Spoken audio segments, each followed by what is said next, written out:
Hi everybody, it's Andy from Andy's Travel Blog, coming to you from the worldwide ATB headquarters, otherwise known as my apartment here in Dallas. I want to talk to you today about personally identifiable information. And I guess we could really sum this up. Today's post is about why you should stop posting pictures of your boarding passes to Facebook, Instagram, Twitter, any sort of social media. Let me explain what I'm talking about. So I have a couple of boarding passes here. Okay, I have an American Airlines one, then I have one from a Lufthansa flight that I took last October. Now you can see American Airlines, they list all of your data out here on the boarding pass. It's just easier for them to put everything there, and they don't have to put anything in a nice jacket like this Lufthansa one. Now, admittedly, this one is for a first-class boarding pass. They'll tend to pay a little bit more attention there. They can invest a little bit more money in these nice little paper jackets. When I turn this over, you will see that they generally cover up a lot of the referential data about your ticket. It still shows your name, still shows, there's some information I should have been hiding, sorry. Shows the date, shows the barcode right here.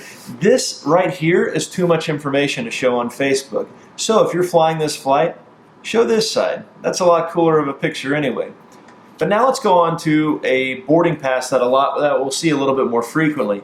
So here's an American Airlines boarding pass that I had when I flew from DFW to Liberia, Costa Rica back in February. So you'll see it lists your name, lists your frequent flyer number, your record locator. So a record locator, for those of you who don't know, is a 6-character string that identifies you to the airline. It lists the flight number that you're taking, it lists the date that you're taking it lists the departure time.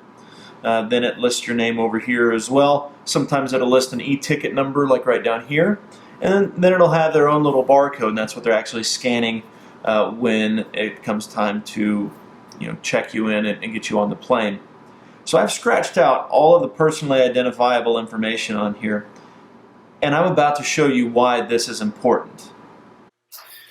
Okay, so here we have American Airlines website. It's a great website. I love the redesign. We have a lot of different information here.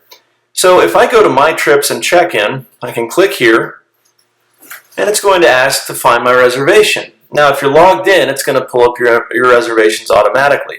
I'm not logged in.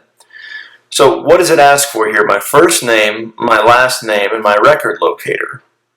So easy, right there. If I have somebody's first name and their last name and a record locator, I can access their reservation. Let me show you another example. Okay, so now we're at US Airways website. With US Airways, it's even easier. It's actually pretty crazy. So if I click on your trip here, it'll give me the chance to manage my trip, print a receipt, or email my trip details to somebody else.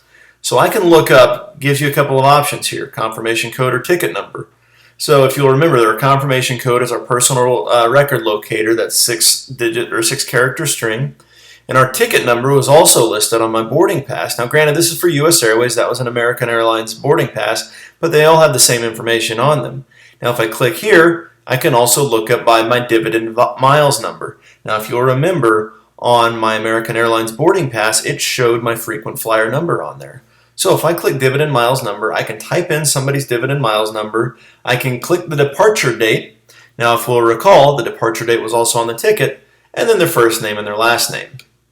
And now last but not least, we are at United.com. I didn't want to just harp on one world here. United gets some of this as well. So if we go to United.com, you'll notice I'm not signed in over here. I'm going to go to reservations, change view existing reservations. So this actually lists out everything that I can do to somebody else's reservation on here.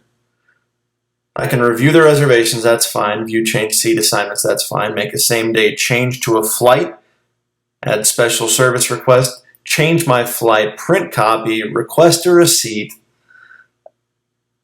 It gives somebody access to a lot of your data. And again, all we need here is a confirmation number and a last name. We don't even need the date of their flight or their first name. It's going to pull everything up by that confirmation number.